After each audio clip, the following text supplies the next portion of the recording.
¿Ustedes me escuchan, muchachos? Sí, te escuchamos bien de bien. Ah, perfecto, porque yo estoy conectada de la compu, del celular y no los veo. ¿Ah? No, Este, tranquila que te escuchamos y te vemos bien.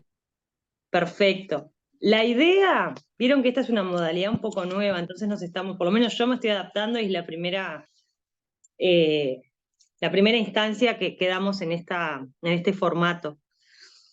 Así que agradecemos si informan de manera definitiva si el trastorno bipolar va o no para la prueba. Bueno, yo en realidad habría que hablar con el doctor Lema. Sí, no te No. preocupes, eso ya ahora después voy a dar cosas, pero va, porque lo repito de nuevo. En el temario que está sacado de las clases de grado, no aparece el término trastorno bipolar, pero sí aparece el término trastornos depresivos. Cuando uno menciona los términos de trastornos depresivos y cuando menciona los episodios depresivos, la importancia fundamental que hacemos hincapié es el poder reconocer que hay episodios depresivos que surgen en el trastorno bipolar. Entonces, en el entendido de los diferenciales, en el entendido de cómo se diferencia y cómo se trata un episodio depresivo en un trastorno bipolar, cuáles son las contraindicaciones, eso es lo que va. Después, obviamente, el tribunal que va a estar en la prueba considerará o no cómo desarrollar la temática, pero está pensada en ese sentido y por eso es que se separó, porque se entendía de que mencionar los dos temas solamente en un taller específico de trastornos depresivos era demasiado, entonces se dividió en ese aspecto, de trastorno depresivo y trastorno bipolar. Si bien el trastorno bipolar, repito, no está como tema, los temas abordados están relacionados porque se abordan cuando se da el tema de trastornos depresivos y ver cuándo los episodios depresivos corresponden a otros trastornos que no son trastornos depresivos. Pero seguí, Pau, no te quiero robar más tiempo en eso es una cuestión más de coordinación. Bien. La otra pregunta que apareció ahí que recién vi, del trastorno de personalidad, capaz que después podemos aclarar mejor todo eso en cuanto al temario y los temas que van. Lo tenemos presente para después aclarárselos, pero en principio arrancamos con si no se nos va a ir el tiempo. ¿Les parece? ¿Ustedes tienen la historia clínica? ¿Las historias clínicas?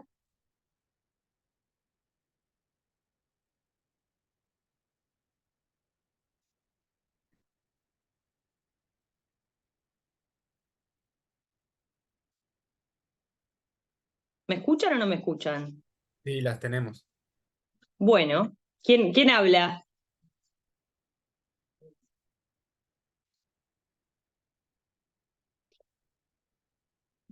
¿Quién respondió recién?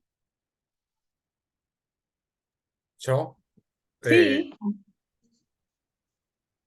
¿Cómo es tu sí, nombre? Damián. Daniel. Daniel, Damián. perfecto. ¿Eh? Damián. Ah, perdoná, Damián. Bueno, Damián, ¿te animás a leer la viñeta número 1 y después la vamos resolviendo entre todos? Bueno, a ver. Dale. Ficha patronímica, 19 años, estudiante de licenciatura en biología, vive con sus padres, soltero. Antecedentes, no presenta particularidades. Motivo de consulta, enviado por emergencia móvil, entre comillas, 19 años, confusión mental. Ujú. Se realiza entrevista en conjunto con sus padres. El paciente no puede mantener la atención en la conversación. Siempre observa los ruidos en la sala de observaciones de emergencia. Se evidencia unas facies preocupadas. En 2 oportunidades, luego de ver al personal con equipo de protección personal completo que se dirige a la unidad contigua, se pone nervioso e intenta retirarse del servicio. Yo no, yo no, yo no. No es mi culpa, perdón. Al indagar qué es lo que le sucede, menciona, si las plantas son fotosíntesis y nosotros somos las plantas, nos alimentamos del sol, me quemo por dentro, este es mi rayo, yo soy el rayo y me enfrío. No logra reconstruir los sucesos de las últimas 72 horas. Antecedentes de enfermedad actual. Sus padres mencionan que se encontraba estudiando para un examen de Facultad de Ciencias y hace aproximadamente una semana comenzaron a observar que en las conversaciones es difícil comprender lo que quiere transmitir. Empezó a dormir menos, tuvo un problema que no estaba anotado para el examen, pero se solucionó en Bedelías. Después de eso nos empezó a decir que había sido por gusto, que el decano no lo quería. Por momentos después estaba mejor, pero variaba mucho. Esto de la fotosíntesis ya lo había dicho, dijo que no quería comer más, que con el sol ya le alcanzaba. Realice la agrupación sindromática, realice el diagnóstico de acuerdo al CM5, mencione para clínica a solicitar justificándola, plantee un tratamiento completo y detallado. Ahí va, perfecto. Muchas gracias, Damián. Así que si todos tenemos la historia clínica, ¿vos pudiste pensar esta? ¿Tenés más o menos idea de las preguntas o lo que se nos pide? No. Ah, ¿hay algún compañero que las tenga prontas?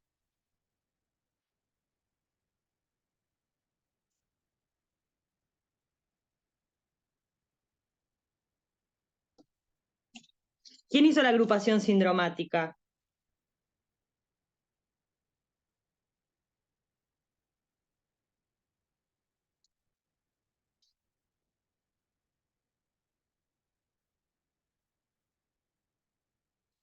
Pues sí, yo tengo, bueno, planteé primero un síndrome de alteración del pensamiento.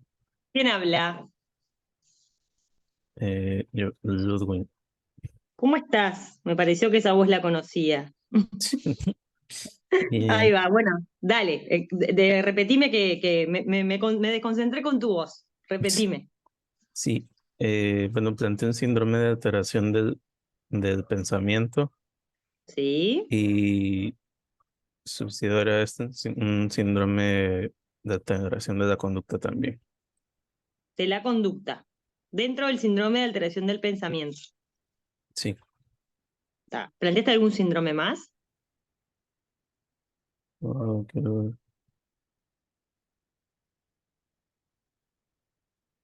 ¿Solo eso? Bueno, bueno, sí, el de alteración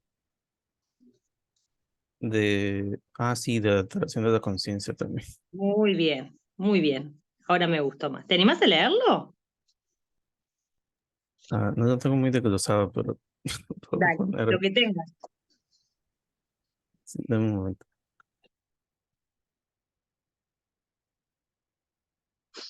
Bueno, sí, presentan un cuadro eh, agudo Ujú, por alteraciones a nivel del pensamiento con contenido patológico como de tipo, ¿cómo se?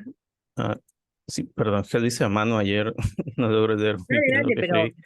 Sí, contenido patológico ego distónico y quiero ver con ideas, con ideas delirantes. Parece que el caudal del pensamiento es un poco variable, disgregado y quiero ver, y con agitación psicomotriz. ujú, Subsidiaria a esto también tiene una desorganización de su pensamiento y presenta alteraciones conductuales que representan ahora el primer motivo de consulta por parte de la familia, ujú.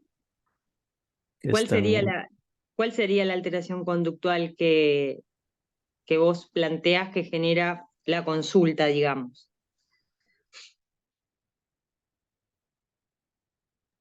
y que comienzan a observar que es difícil comprender lo que quiere transmitir en las conversaciones, derivado, claro, a Puede la alteración evidenciar del pensamiento. Ujú, se puede evidenciar un discurso desorganizado. ajá. Bien, ¿en qué cosas evidencias un discurso desorganizado? En un trastorno formal del pensamiento, en la incoherencia de las ideas, en eso de que, de que dice si las plantas son fotosíntesis y nosotros somos las plantas. Ujú. ¿Vos estás de acuerdo, la voz femenina, estás de acuerdo con lo que planteó el compañero con los síndromes? ¿Tú hiciste los mismos síndromes?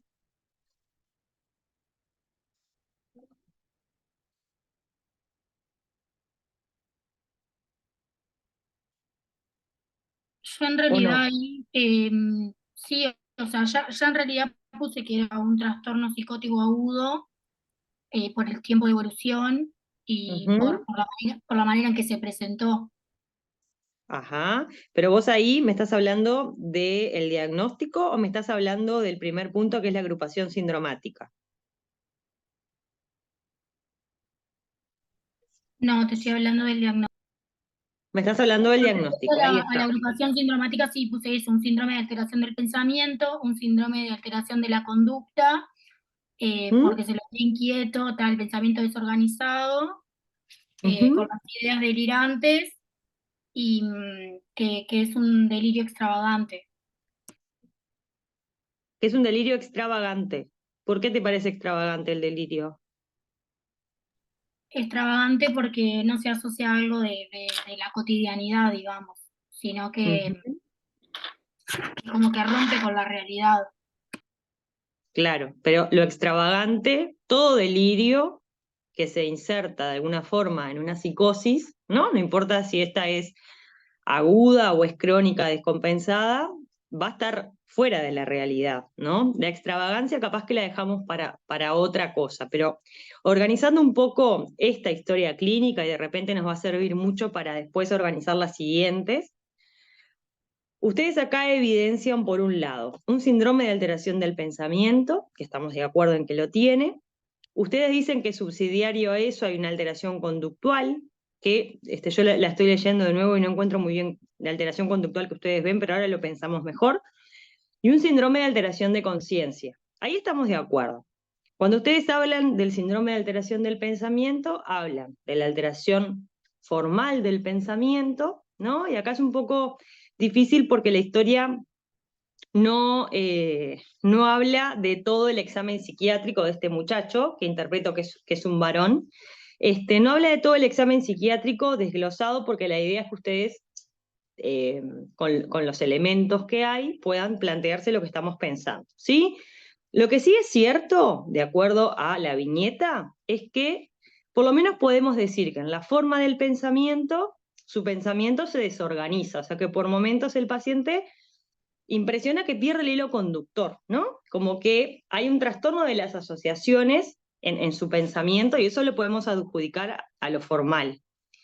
En el contenido del pensamiento, como decía el compañero, se puede objetivar una ideación delirante, ¿no es cierto? La ideación delirante, ¿ustedes cómo la definen? ¿Cómo se define una idea delirante? Son, Como una creencia fija que no es susceptible de cambio a la luz de la prueba en contra de esa idea. Ajá, ahí va. ¿Qué ibas a decir vos? solo agregar que las creencias no son compartidas culturalmente y no tienen juicio de realidad. Ahí va. O sea que una idea delirante es una idea de carácter mórbido, ¿no? Es una idea mórbida, es una idea incompartible, ¿no? Que es irreductible a la lógica, que el paciente generalmente defiende con convicción, y es lo que decía la compañera, en cuanto vos le podés ofrecer cualquier tipo de prueba, y no va a haber ninguna prueba que haga que esa persona cambie la idea, ¿no? De lo que te está diciendo. Y de forma general, a ver, genera conductas subsidiarias la idea delirante, ¿sí? O sea que ustedes acá, como muy bien dijeron, objetivan ideación delirante, ¿verdad? Y si ustedes tuvieran que hablar de la temática de esta ideación delirante, del mecanismo de esta ideación delirante, ¿qué dirían?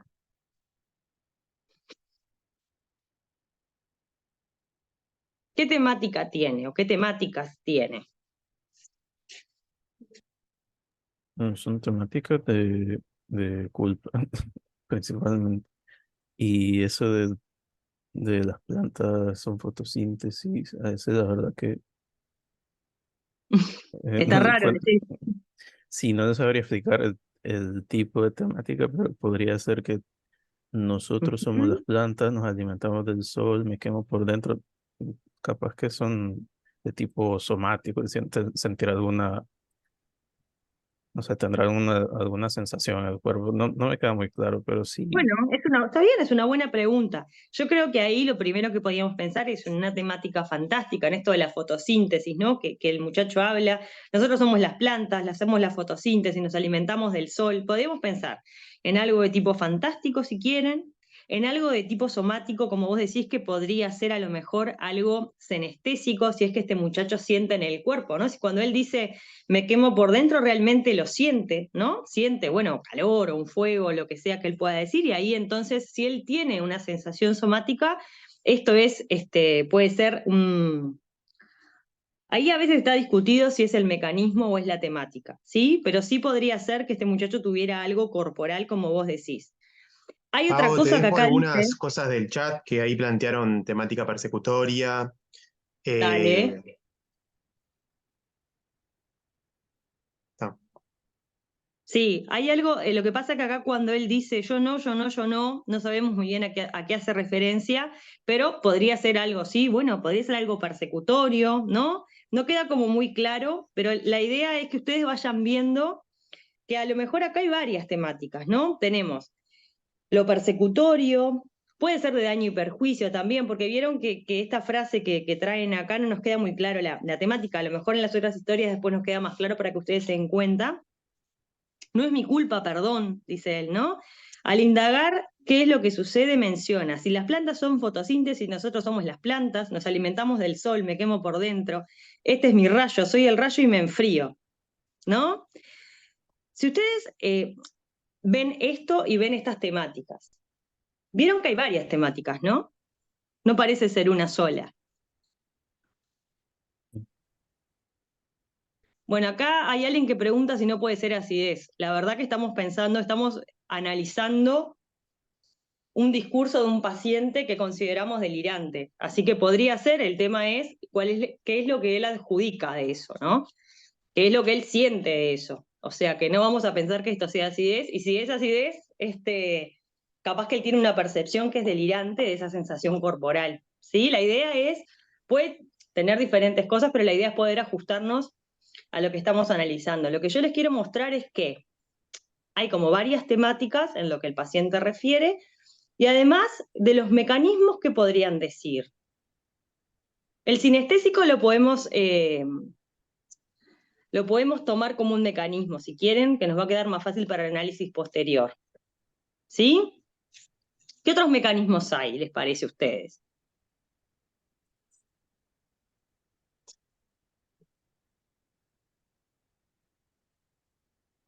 No pueden ser por intuición, intuitivos, pueden ser interpretativos a partir de una percepción del paciente que él determina de cierta manera que es congruente con sus delirios, o puede Ajá. ser por una alucinación, por una percepción que simplemente ahí no está. Bien, pero de los mecanismos entonces hablamos del senestésico, y este otro que estás diciendo vos, ¿qué mecanismo sería?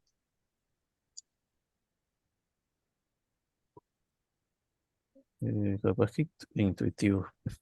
Ahí va, parece intuitivo, ¿no? Está muy bien. Parece que tiene un mecanismo sinestésico, esta sensación corporal, como hablábamos con el compañero recién, y mecanismo intuitivo. Lo alucinatorio no me queda claro de lo que estoy leyendo, no parece haber, ¿verdad? No, Pero sí tenemos por lo menos esos dos. ¿Habrá algún mecanismo interpretativo? ¿Les parece en algo de esto? Perdón, ¿puedes explicar a qué te refieres con mecanismos? Porque al menos en lo personal no entiendo mucho.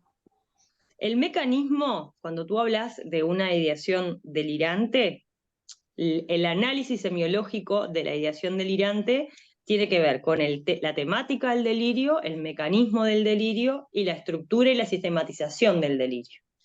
Cuando uno habla del mecanismo, a grandes rasgos es cómo esta persona, en este caso este muchacho, llega, ¿no? De qué forma él llega a pensar esto que está pensando, que nosotros le estamos adjudicando una temática. Una de las formas es el mecanismo intuitivo, como decía el compañero, que lo que define el mecanismo intuitivo es que la persona acepta lo que le sucede como, nosotros decimos, como una verdad revelada, o sea, no hay una reflexión, ¿no? El paciente suele decirte, yo me di cuenta, ¿no? Es como algo que se da cuenta pero sin ninguna reflexión, y no hay ningún punto, digamos, en el no punto de contacto con la realidad. ¿Me explico? Es una cosa intuitiva, todos tenemos el concepto más o menos de lo que es la intuición. En este caso, la intuición es una intuición patológica, es un mecanismo mediante el cual el paciente o la persona llega a esta conclusión, ¿no? Parece un mecanismo intuitivo cuando él dice esto, si las plantas son fotosíntesis, nosotros somos las plantas, nos alimentamos del sol, ¿cómo es que él llega a esa conclusión? ¿No? La ideación delirante, ya en la temática, es esto que hablábamos de lo más fantástico. El asunto es cómo esta persona llega a pensar lo que está pensando. Y lo que parece es que es un mecanismo intuitivo. Después tenés el mecanismo interpretativo, que es, a partir de un hecho real, la persona interpreta o la conclusión que llega mediante la interpretación no es la real, ¿no? Ese es el mecanismo interpretativo. Y el mecanismo alucinatorio, que es el que nosotros, o en la psiquiatría, es como el más famoso si se quiere, por ejemplo, el alucinatorio acústico verbal, ¿no? Cuando las personas escuchan sonidos o escuchan voces, o a veces escuchan murmullos o otros tipos de cuestiones, a veces fuera y otras veces dentro, pero eso excede, que la alucinación vos la definís como la percepción de objetos y el objeto a percibir. O sea, la persona percibe algo que en realidad no está. Eso es una alucinación acústico-verbal. Tenés las alucinaciones, a ver, por ejemplo, las tipo, por eso hablábamos hoy de las anestésicas, que tiene que ver como con sensaciones corporales, a veces la gente siente que los tocan o que se queman. Están las sinestésicas también, que es cuando hay como una sensación de movimiento, a veces los pacientes refieren como un movimiento interno de cosas que se mueven. O sea que el mecanismo tiene que ver con la descripción semiológica de la ideación delirante. ¿Sí? Acá lo que podemos ver es esto, si se quiere, de lo senestésico y lo intuitivo. Básicamente en esta temática que ya habíamos mencionado antes o que los compañeros habían mencionado antes. ¿Sí? ¿Sí? Cuando nosotros hablamos de la estructura de este delirio, ¿no? Ustedes saben lo que es la estructura. Se las hago al revés. Esta persona parece buscar una explicación compartible con otros, parece que las otras personas, él intenta que las otras personas puedan entender lo que él dice, lo que él piensa.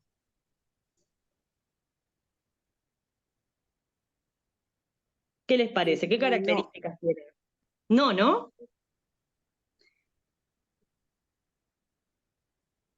¿Verdad que no? No, pero, No, parece que está como englobado en su propio discurso, no sé cómo Ahí va. decir. O sea, no parece que él quisiera de alguna forma, como ocurre con otros pacientes, que quieren como convencerte, ¿no? Con un calor afectivo que quieren como convencerte de lo que están pensando.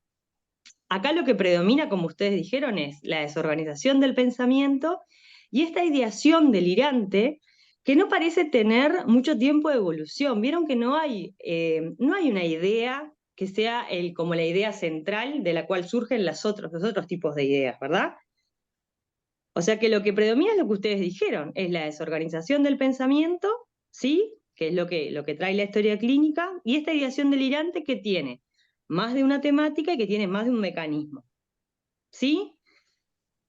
El síndrome de alteración de conciencia que armaron, ¿cómo lo armaron?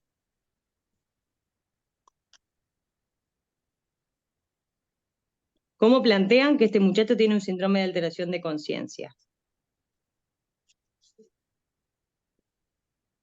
bueno, primero porque no tiene conciencia de la enfermedad y Ajá. por si bien no es directo, pero por las alteraciones del pensamiento que tiene de la forma, no solo de la Ujú. forma, sino que del contenido también pueden reflejar que el estado de conciencia está alterado.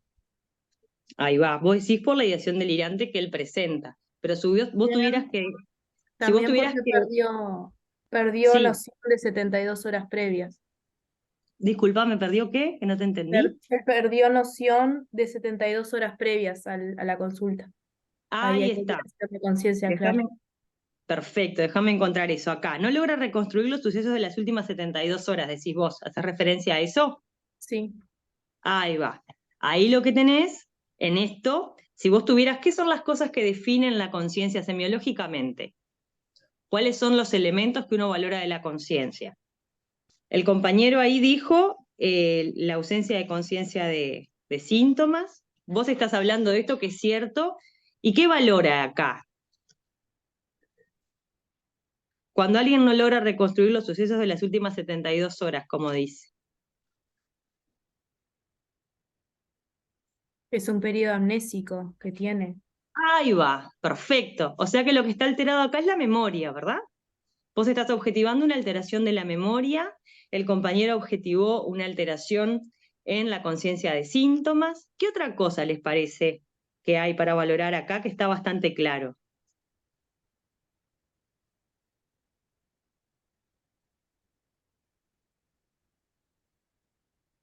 La El, atención, el ¿verdad? el razonamiento también. Está, pero cuando vos hablas de conciencia, cuando uno define la conciencia, es Sí, la posibilidad que tiene esta persona, ¿verdad?, de organizar su experiencia actual en el aquí y en el ahora. Entonces, cuando vos valorás la conciencia, valorás la orientación temporoespacial, ¿verdad? Que es la orientación a lo psíquica, si se quiere, porque vieron que la autopsíquica, que tiene que ver con los datos personales de uno, a ver, tu nombre, tu edad, tu fecha de nacimiento, ese tipo de cosas habitualmente no se pierden en los cuadros de este estilo. Y cuando se pierden, por ejemplo, en las pacientes o en los pacientes que tienen una demencia o que tienen un deterioro cognitivo, se pierden muy tardíamente.